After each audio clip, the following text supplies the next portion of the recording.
Pandian store சீரியலில் அடுத்து வர எபிசோடில் நம்ம ராஜி இருந்துட்டு கதிர்கிட்ட போயிட்டு என்னாச்சு இன்னைக்கு சவாரிக்காக போனல, இப்போ உனக்கு பெட்டராக இருக்கா, கூட்டிகிட்டு போனவர் இப்போ நல்லா சேஃபாக இருக்காரா அப்படின்னு சொல்லிட்டு கேட்கவும், அது எல்லாமே சேஃபாக தான் இருக்காரு, கூடிய சீக்கிரம் அது சரியாயிடணும் சொல்லியிருக்காங்க அப்படின்னு சொல்லிட்டு நம்ம கதிர் வந்து சொல்லிட்டு இருக்காங்க.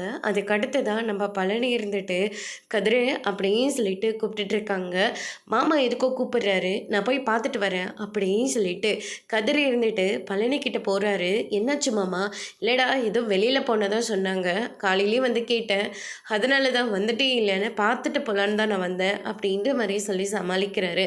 இப்போதான் மாமா வந்தேன். சரி மச்சான் வா வெளியில போகலாம் அப்படின்னு சொல்லிட்டு வெளியே கூட்டிகிட்டு போகிறாங்க. வீட்டில் ஒரே பிரச்சனையாக போயிட்டுருக்கு. பிரச்சனை போயிட்டுருக்கா? என்ன மாமா சொல்கிறீங்க? அது ஒன்றும் இல்லை மாப்பிள்ள, அண்ணன் ஏதோ லேண்ட் விஷயமா பார்க்குறதுக்காக திருச்சி வரைக்கும் போயிருக்காரு. போகும்போது டாக்குமெண்ட்டோடு போயிருக்காரு. ஆனால் திரும்ப வரும்போது டாக்குமெண்ட் எல்லாமே வந்திருக்காரு. அது மட்டும் கிடையாது, திருமணியில் உன்னை பார்த்ததா அங்கே சக்திவேல் அண்ணன் பயங்கரமாக சண்டை போட்டுட்ருக்காங்க. காலையில் நான் வீட்டுக்கு வந்து கேட்ட போதும் அக்கா நீ திருச்சிக்கு போனதாக சொன்னார். அதே மாதிரி பெரிய அண்ணனும் திருச்சிக்கு தான் போயிட்டு வந்துட்டுருக்கு. அது மட்டும் கிடையாது, இது வரைக்கும் 2 பேரும் கணக்கு வழக்கு பார்த்துட்ருக்காங்க. ஒரு பைசா குறைஞ்சாலையும் அதுக்கு எல்லாருமே கணக்கு சொல்லிடுவாங்க.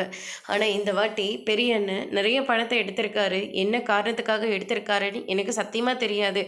ஆனால் எதுக்கும் தப்பாக எடுக்கலன்னு மட்டும் எனக்கு தெரியும். ஆனால் உனக்கு இதில் சம்மந்தம் இருக்குமோன்னு எனக்கு தோணுது அப்படின்ற மாதிரியே சொல்லிடுறாங்க. அதோட பிரேம முடிச்சிருக்காங்க.